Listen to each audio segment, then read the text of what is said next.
안녕하세요. 2025년 5월 11일자 스톡 차트 어널리시스를 시작하겠습니다. 오늘은 마이크로소프트, 애플, 엔비디아, 아마존, 알파벳, 브로드컴, 메타 순으로 진행하겠습니다. 지난주에 마이크로소프트가 올라가고 애플이 빠지면서 1번과 2번 순위가 바뀌었죠. 그리고 나머지 순위는 같습니다. 그러면 마이크로소프트 차트부터 보시겠습니다. 이건 메타네요. 마이크로소프트 지난주 여기까지 진행이 됐었죠. 그리고 나서 월요일에 이제 비슷한 정도 레벨까지 갔다가 다시 밀렸고, 화수 목요일에 결국은 441.85 레벨을 넘어섰습니다만 도지 만들고 밀렸고, 그래도 금요일에 갭 상승을 했지만 밀려서 도지 만들었죠. 그렇지만 그래도 전반적으로 이렇게 우상향되는 느낌을 주고는 있습니다. 뭐 종가 대비를 해도 일단 상승을 했었죠. 그런데 오늘 보셔야 될 것 중에 하나는 과연 그 전주, 그러니까는 5월 첫째 주라고 해야 되나요? 5월 2일, 4월 말부터 5월 2일에 해당하는 그 주의 고점을 이번 주 종가가 넘었느냐를 보는 게 중요합니다. 그 얘기는 뭐냐면 이렇게 쭉 치고 올라가서 지난주 종가를 일시적으로나마 일단 넘었지만 그 종가 고가죠. 고가. 전주의 고가를 넘지 못하고 다시 밀려 내려왔느냐. 그 밀려 내려왔다는 얘기는 일단 그 모멘텀이 꺾였다는 걸 의미를 합니다. 그렇지 않고 지난주에 고가를 넘어섰으면 모멘텀이 유지됐다는 의미를 갖겠죠. 물론 이 다음에 보실 애플 같은 경우에는 지난주 실적 발표 이후에 중국과의 관세 그 협정 이런 거에 대한 기대감도 떨어지고 그러면서 이제 밀렸는데, 그런 주식은 뭐 그냥 개인 그 주식 개별 주식의 어떤 현상으로 보고, 전반적인 걸로 봤을 때는 그 지난주부터 만들어진 상승 모멘텀이 유지가 되느냐 안 되느냐가 중요하다는 얘기죠. 그런데 지금 마이크로소프트 같은 경우에는 워낙 이 갭이 크기도 했지만 이 모멘텀이 일단은 소강 상태를 보이는, 꺾였다고 보기는 요 목요일 때문에 살짝 애매하지만 그래도 441.85를 못 뚫어냈고 전주 고점보다 종가가 밀려서 내려왔다는 그런 부분들이 있습니다. 그래서 마이크로소프트는 일단 모멘텀이 어느 정도 꺾인 주식이라고 봐야 될 것 같고요. 그리고 여기 이렇게 이게 지금 여기 이렇게네요. 여기도 있네요. 네. 여기 이렇게 트렌드 라인 하나 그려줄 수 있고, 그래서 소강 상태로 보인다고 해도 이 트렌드 라인까지 오게 되면 여기서 다시 반등할 여지가 있습니다. 그리고 지난주에 말씀드렸지만 마이크로소프트 같은 경우에는 역사상 고점을 향해서 굉장히 가고 있는, 다른 주식들은 지난해에 고점을 찍지 않고 대부분 연말이나 연초에 고점들을 찍었는데 마이크로소프트는 상대적으로 좀 부진한 편이었죠. 그런데도 불구하고 다시 치고 올라가는 그런 상황이다 라고 말씀을 드릴 수가 있습니다. 그래서 모멘텀이 일단은 꺾였지만 그래도 이 트렌드 라인에 만나서 더 지지받고 올라갈 가능성이 있다라고 보실 수 있을 것 같습니다. 마이크로소프트는 이 정도로 정리하겠습니다. 다음은 애플이죠. 네, 애플은 지난주에 여기까지 진행이 됐었죠. 갭 하락을 했었죠. 금요일에. 그리고 나서 위클리 갭이 또 있었고 더 하락했고, 이 다운 트렌드 라인에서 지지받고 지지받았고, 수요일에도 여기서 지지받나 했는데 더 밀려 내려와서 이 밑에 있는 192.82 근처까지 와서 지지받고 다시 올라갔죠. 그리고 그 종가가 이 다운 트렌드 라인에 걸쳤습니다. 그리고 나서 목요일에 또 걸쳤죠. 자, 제가 항상 이렇게 그려드리는 다운 트렌드 라인 레벨들, 이런 레벨들 중에서 뭐 그리려면 수많은 그 여러 가지 가능성들을 가지고서 막 그릴 수가 있는데, 이렇게 남겨두는 것들은 다 이유가 있어서 남겨두는 거죠. 그래서 여기서도 지지받고 여기서도 지지받을 때 동시에 198.23에서도 지지받고 196.94에서도 지지받고 이렇게 하죠. 이것들이 이중으로 지지를 받고 있기 때문입니다. 그리고 여기에서는 이중으로 지지를 못 받았죠. 그래서 더 밀렸다가 이 밑에 192.82까지 해서 올라왔고, 그 다음엔 하나라도 여기에서 그 지지를 받았죠. 저항도 마찬가지입니다. 여기서 이 다운 패러렐 채널이 여기 이렇게 내려오는 이 다운 트렌드 라인을 가지고 패러렐한 포인트를 찾아서 이렇게 다운 패러렐 채널이 만들어진 거죠. 이것 자체는 트렌드 라인은 아니에요. 하지만 패러렐 채널의 하한선의 역할이 되기 때문에 여기에서도 이 패러렐 채널의 하한선이 저항선으로 사용이 되고 있다는 거 뭐 확인을 하실 수가 있습니다. 그래서 이렇게 다운 트렌드 라인이 저항선으로도, 그리고 여기 다운 트렌드 라인이 지지선으로 사용되고 도지 만들 때 이렇게 영향을 미친다는 거. 왜 이런 지지선, 저항선, 이런 레퍼런스 라인들을 그려야 되는지 극명하게 보여주고 있습니다. 이런 거 무시하시면 안 됩니다.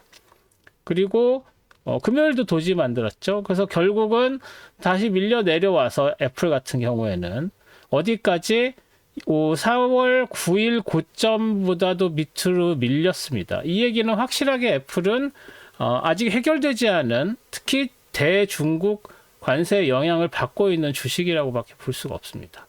그 전에는 이 4월 말에 해당되는 주에는 계속 기대감이 있었죠. 금방 해결될 거야 하는 트럼프 대통령과 정부 관계자들, 뭐 베센트라든지 그 사람들 말에 의해서 희망 고문을 했는데, 결국은 까봤더니 협상이라기보다는 서로 말은 그래도 시작을 했지만, 서로 의견은 주고받았지만 실제로 뭔가 결과가 나오기는 아직 요원하다라는 것만 보여주는 한 주였죠. 그래서 이제 이렇게 부진한 한 주가 됐다, 애플에게는. 그렇게 정리를 할 수가 있을 것 같습니다. 그럼 여기서 더 밀릴 것이냐, 아니면 다시 치고 올라갈 것이냐? 일단 이 다운 트렌드 라인에 계속 걸치고 해서 지지를 받았다는 게 중요합니다. 그래서 떨어지긴 떨어져도 훅훅 빠질 걱정은 좀 안 해도 되겠다. 이 다운 트렌드 라인을 따라서 내려가도 내려가고 반전을 받아서 올라가도 올라가는데, 그러면 올라가기 위해서는 뭐가 중요하냐? 이 다운 패러렐 채널에 극복을 할 수 있는지. 그러니까 이걸 뚫고 이 다운 패러렐 채널을 뚫고 올라가야 뭔가 다시 상승할 수 있는 여력이 생깁니다. 그 전에도 마찬가지였죠. 여기서 갭 상승 하면서 이 다운 패러렐 채널의 하한선에서 지지받고 올라가면서 이걸 뚫어냈잖아요. 근데 여기서 지지 못 받으면서 반전을 못한 거죠. 여기서는 오히려 이게 저항선으로 사용이 돼버려요, 상황. 그러니까 이 다운 패러렐 채널의 하한선을 극복해야만 애플은 상승을 다시 할 수 있는 기반을 마련할 수 있다, 이렇게 얘기를 할 수 있겠죠. 그래서 요 다운 패러렐 채널의 하한선과 요 다운 트렌드 라인을 잘 주시를 하셔서 이것들을 어떻게 반응을 하는지, 이거에서 지지받는지 아니면 여기 이걸 뚫고 올라가는지, 이런 것들을 보셔야 된다라고 말씀을 드릴 수가 있겠습니다. 애플은 이렇게 정리하겠습니다. 다음은 엔비디아죠. 엔비디아 보시면, 자, 엔비디아 지난주 금요일 여기까지 진행이 됐습니다. 그래서 115.10 과연 뚫을 수 있을 것인가가 관건이었죠. 그리고 내려가고 수요일에 뚫고 올라갔습니다, 결국. 그래서 115.10을 뚫었습니다. 그리고 목요일에는 118.04마저도 뚫고 올라갔다가 밀려 내려왔고, 금요일에는 여기서 저항을 받고 밀려 내려와서 도지 만들었죠. 그리고 이 115점, 우리가 뚫고 싶었던 115.10이 지지선으로 작용한 상황. 자, 이 상황에서의 도지라면 아직 더 위로 치고 올라갈지 내려갈지 정하지 않은 거라고 봐야 되겠죠. 그리고 여기에서 올라오는 이 트렌드 라인 버젓이 살아있고, 여기서 지지받고 올라갈 수 있는 거죠. 그리고 여기 있는 것도 있고, 그래서 이게 뚫려도 여기 지지선이 지지받고 올라가고 할 여지가 계속 남아 있습니다. 그렇지만 다운 패러렐 채널은 아직 만나지 않았죠. 이 다운 패러렐 채널은 굉장히 강력한 저항선으로 작용을 할 수 있겠죠. 그래서 아직은 올라갈지 내려갈지 갈피를 못 잡은 상황에서 얘가 뚫리면 올라가는 거고, 여기서 저항받으면 내려오는 거고, 이 지지받으면 올라가는 거고, 뚫리면 내려가는 거고, 그러한 기준으로 삼을 것들이 지금 3개나 있고 115.10까지 하면 4개나 존재를 한다는 거. 그래서 기분 좋게 잘 올라오고 그대로 모멘텀은 유지되지만, 아까 말씀드린 것처럼 모멘텀이 유지되는 거를 알게 되는 그 바로미터는 뭐냐면, 그 전주에 이 2주, 이 28일부터 5월 2일에 해당하는 주의 고점을 넘어섰느냐, 그 금요일 5월 9일에 그 종가가 넘어섰느냐, 목요일, 금요일에 빨간색 음봉을 만들었음에도 불구하고 전주의 고점은 넘어선 상황. 그렇다면 이 모멘텀은 유지가 되는 걸로 봐야 된다 라고 할 수 있겠죠. 그래서 모멘텀은 유지가 되는데 여기 강력한 저항선 남아있고 여기 강력한 지지선이 3개나 남아있는 상황이라고 보면 되겠습니다. 그래서 뭐 상황에 따라서 얘가 뚫릴 수도 있는 거죠. 그리고 얘도 뚫릴 수 있는 거고, 그래서 상승이냐 하락이냐는 이 모멘텀 유지가 되려면 얘를 뚫어야 되고, 그게 아니면 여기서 꺾이면 여기에서 또 지지받을 수 있는 이 여지가 있어서 5월 14일, 25일 이 즈음에는 올라갈지 내려갈지가 이 2개의 라인으로 결정이 될 것이고, 그리고 만약에 밀린다고 해도 아직 115.10과 이 올라가는 상승 트렌드 라인이 아직 존재해서 다시 이 밑으로 내려올 가능성은 좀 적어 보이는 그런 상황이다. 그래서 모멘텀 유지가 되기는 하지만 좀 복병이 남아 있다. 하지만 그게 저항을 받는다고 해도 아직 희망을 버릴 필요는 없다 정도로 정리를 할 수 있겠습니다. 그래서 엔비디아는 이렇게 보시면 될 것 같습니다. 다음은 아마존이죠. 아마존. 아마존도 지난주 여기까지 진행이 됐었죠. 그리고 나서 실적이 좋은데도 물론 가이던스 때문에 밀려 내려온 상황이었고, 월요일 갭 하락 시작했고, 화요일 조금 더 밀렸다가 이 다운 트렌드 라인에서 지지를 어느 정도 받아서 다시 치고 올라갔죠. 이 아마존에서 중요한 점은 이 올라가는 트렌드 라인이라고 지난주에도 말씀을 드렸는데, 이게 여기서 이렇게 지지받고 올라갈 줄 알았더니 그렇지는 못했지만, 일단 화수에서 이 트렌드 라인에 걸쳐서 결국은 목요일 금요일에는 도지를 만들었지만 이 트렌드 라인의 위쪽에서 종가가 형성이 됐다 일단은. 그래서 자세히 보시면 지난주 고점, 그 전주 고점이 금요일의 고점인데 이 고점에 묘하게 넘어서 있는 상황.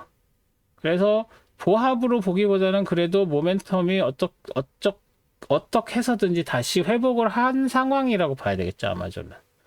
전주 고점에서 금요일에 종가가 올라갔느냐? 그래도 얘는 지켰다. 고가가 192에 88인데 종가가 193에 06이죠. 그러니까 아주 미세하게 올라가 있는 상황이다 라고 볼 수 있겠죠. 여기는 지금 여기 그 0.51%라고 하는데 이거는 이거에 대한 거니까 이거는 0.51은커녕 0.01 0.02% 정도 되겠죠. 계산 안 해봤지만 그런 정도의 아주 미세하게나마 전주의 고점을 넘어서면서 지켰다라고 볼 수가 있겠습니다. 그래서 모멘텀 아직 살아 있는 걸로 보는 게 맞습니다. 아마존은.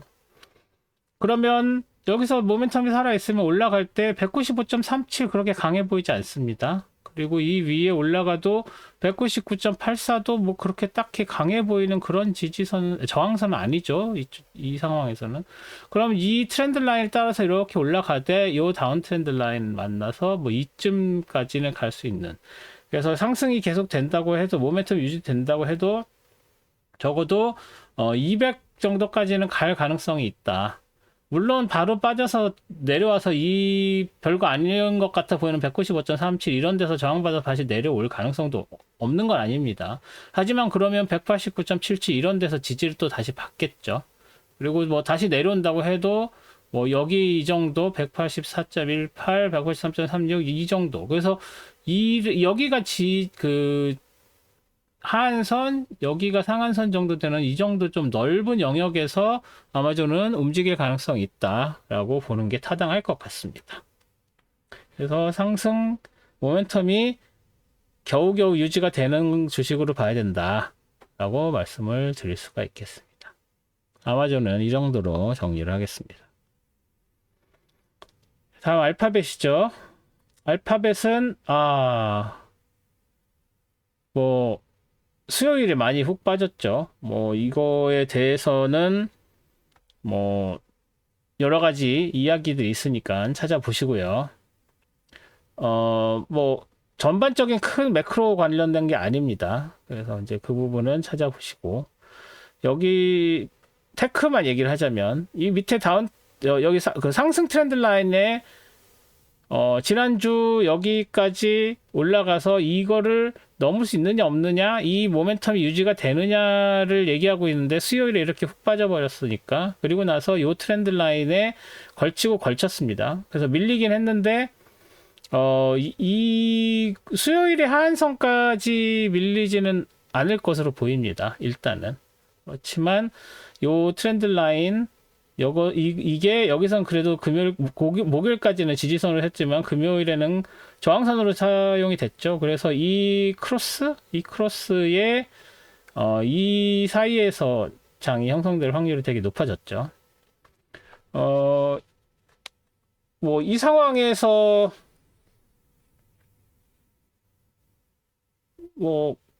이게 지금 이렇게 보인다는 얘기는 장중에 떨어졌다는 얘기죠. 그래서 무슨 그 실적이나 이런 것에 관한 게 아니라 개별 주식의 문제로 봐야 되겠죠. 뭐 다른데 이렇게 또 빠진 경우는 없으니까.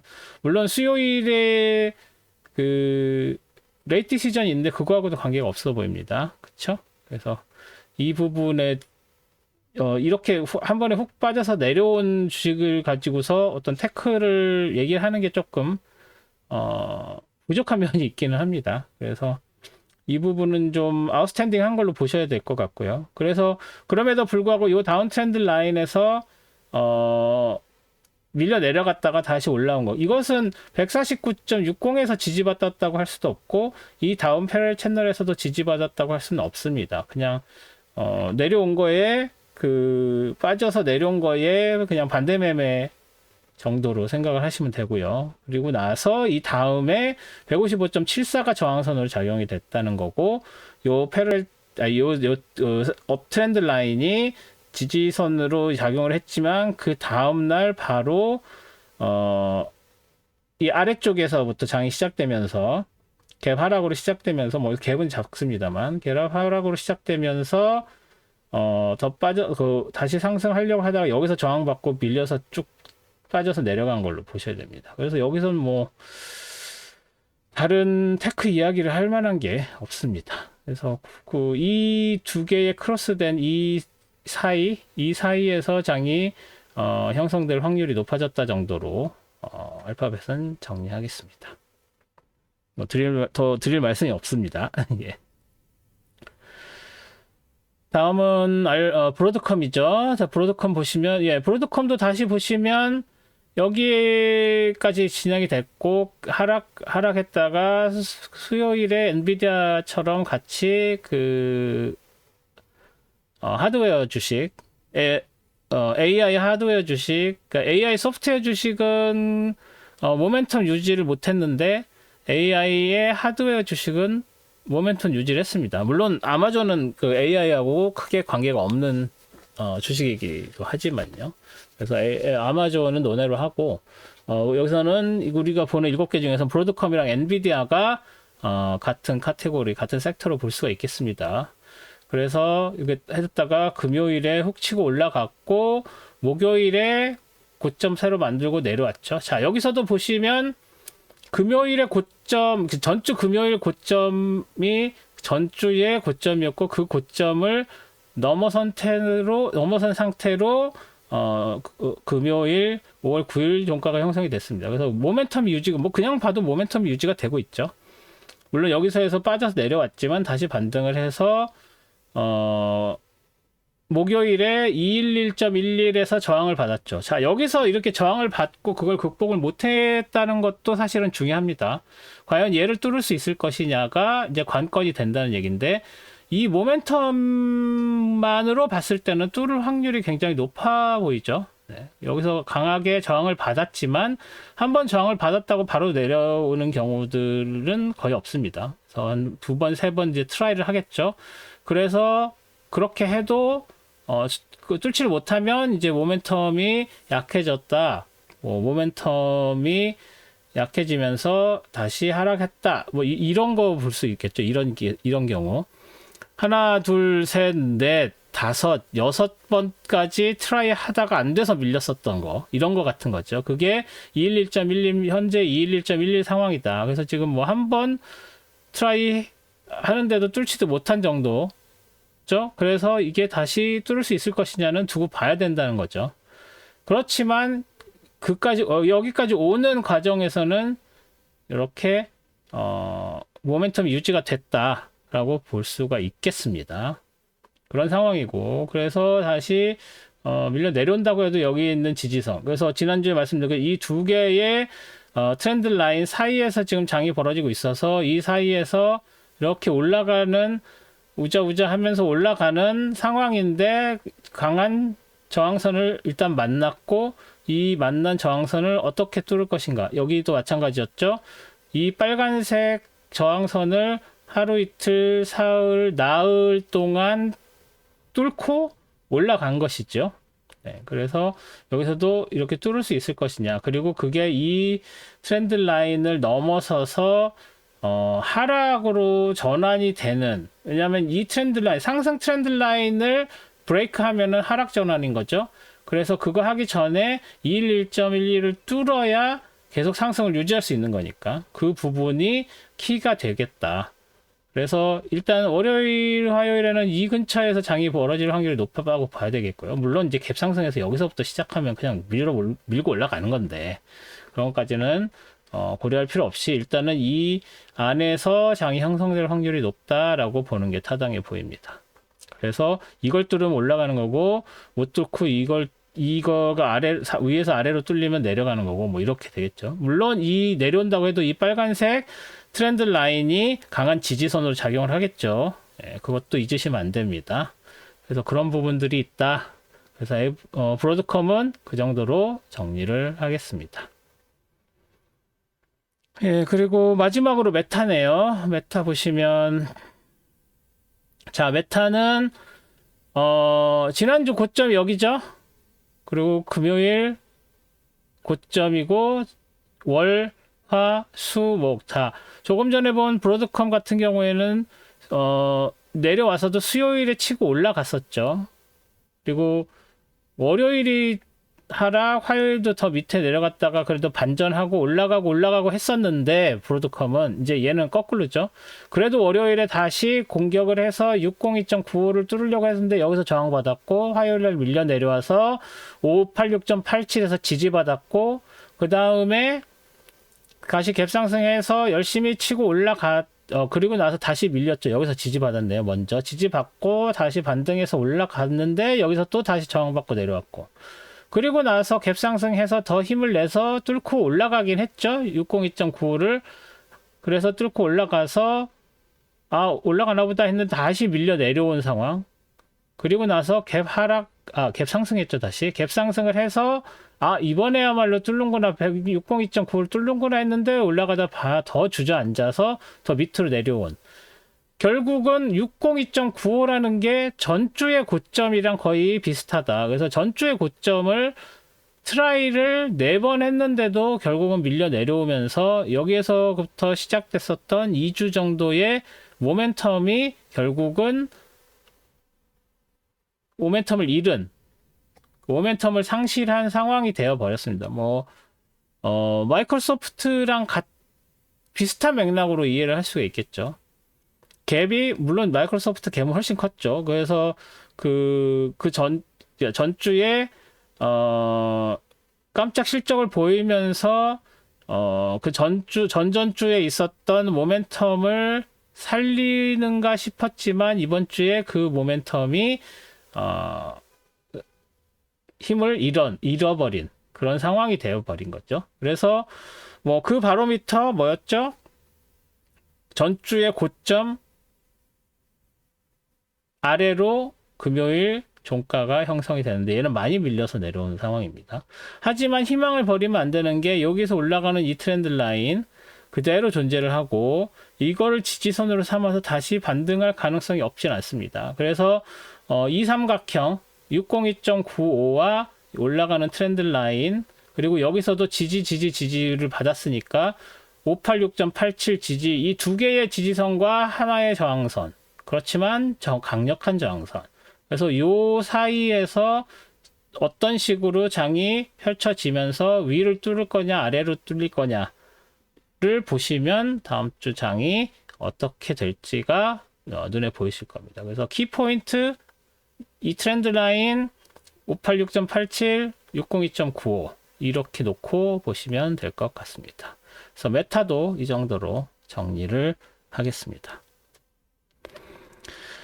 이번 주는 레이트 시전도 있었는데 레이트 시전 자체는 장에 큰 영향을 미쳤다고 보기가 어려운 상황이죠. 그래서 그런 부분들 고려를 하시면 특별한 매크로가 지금 장에 큰 영향을 주고 있는 상황은 아닙니다. 물론 그 전주에 뭐였죠?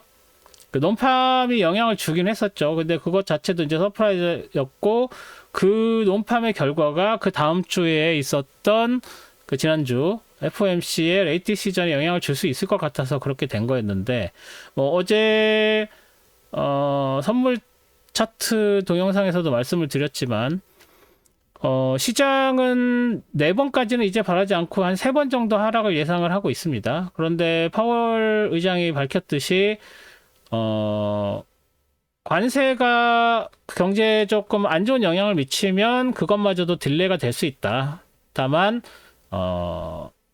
레이트를 올리는 일은 없을 것처럼 보입니다.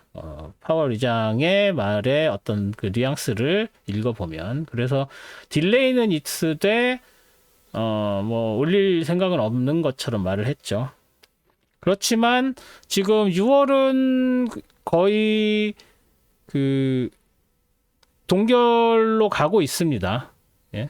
그렇지만 6월에 동결이 된다면, 6월 레이트 시즌에 동결이 된다면 7, 9, 10, 12 4번이 남는데 그 4번 동안 3번을 과연 내릴 수 있을 것인가? 지금 패드와치에서는 3번이라고 기대를 하고 있을 것 같은데 과연 그게 가능할까? 물론 가능성이 없지는 않습니다. 빨리 그 관세 관련된 것들이 정리가 되고 예전같이 돌아가지는 않겠지만 많은 국가들과 10% 내외에서 관세가 적용이 되고, 물론 그 이외 그렇게 된다는 얘기는 그 관세에 해당하는 다른 반대 급부를 미국에 주겠죠. 지금 미국이 원하는 협상이 그런 식인 거니까. 그리고 그 과정에서 중국과도 어느 정도 미국이 원하는 것을 얻어내면서 관세가 정리가 되면 이제 안 그래도 미국 경기 자체는 좋으니까 아직도 그 파월 의장이 계속 강조를 했죠. 그래서 그런 부분들을 고려해서 빨리 이게 6월 이전에 7월까지라도 관세 관련된 모든 것들이 해결이 된다면 그 90일 유예가 5, 6, 7월에 끝나니까요. 7월까지 정리가 돼야지, 안 그러면 그 정리가 안 되면 90일 이후에 이전에 있었던 그 발표대로 가는 거죠. 그래서 그렇게까지 갈 것 같지는 않긴 한데, 그런 식으로 가면 뭐 7월 이후에는 레이트 디시전이 컷을 할 수가 있어서 3번은 된다. 이게 이제 시나리오인데, 저는 약간 부정적이긴 합니다. 많아야 2번, 뭐 1번도 가능. 뭐 한 번은 하겠죠. 뭐 그 정도 느낌. 하지만 그것은 다 다시 돌아와서 관세 정책이 어떤 식으로 협상이 끝나고 중국과 협상이 어떻게 되는지 뭐 이런 거에 달려 있습니다. 그리고 그 중간에 뭐 여러 가지 또 다른 일들이 벌어지고 있죠. 뜬금없이 가자 그 팔레스타인을 국가로 인정한다는 얘기가 나왔고 이스라엘은 뒤통수 맞았죠. 그게 어떻게 또 될지를 모르겠어요. 아, 그건 뭐 잘못된 거다. 또 뭐 이렇게 말 바꿀 수 있죠, 트럼프 대통령은. 일본에 그래서 중동 지역 방문하면서 그런 식으로 하면서 뭐 하겠다고 그래서 또 그게 또 역으로 다른 문제를 일으켜서 또 경제에 영향에 미치고 뭐 그럴 수 있습니다. 그래서 굉장히 언스테이블한 마켓이라고 보면, 레이트 시전에 그 연내 3번 이하는 좀 회의적입니다. 그런 부분들 고려를 하면. 그런 상황, 뭐 인도 파키스탄 전쟁도 있고 좀 전에 말씀드린 이스라엘 문제도 있고, 그게 또 연장이 된 게 이란과 관계 있고, 우크라이나 러시아 전쟁은 계속 저렇게 갈 것 같고, 뭐 또 어디 새로운 데서 분쟁이 생길 수 있죠. 그런 것들. 그리고 이제 아직은 건드리지 않았는데 아프리카들 문제 남아 있습니다. 이건 또 아프리카 가면 미국과 중국의 대결입니다, 또. 그리고 양안, 대만 문제 아직 그대로 남아있고, 그냥 뭐, 곳곳이 지뢰밭입니다. 그런 것들이 또 어떻게 경제에 영향을 미치게 될지, 여러 가지 보셔야 된다는 거. 그래서, 뭐라고 해야 되나요? 그, 섣부른 전망, 섣부른 기대에 기대어서,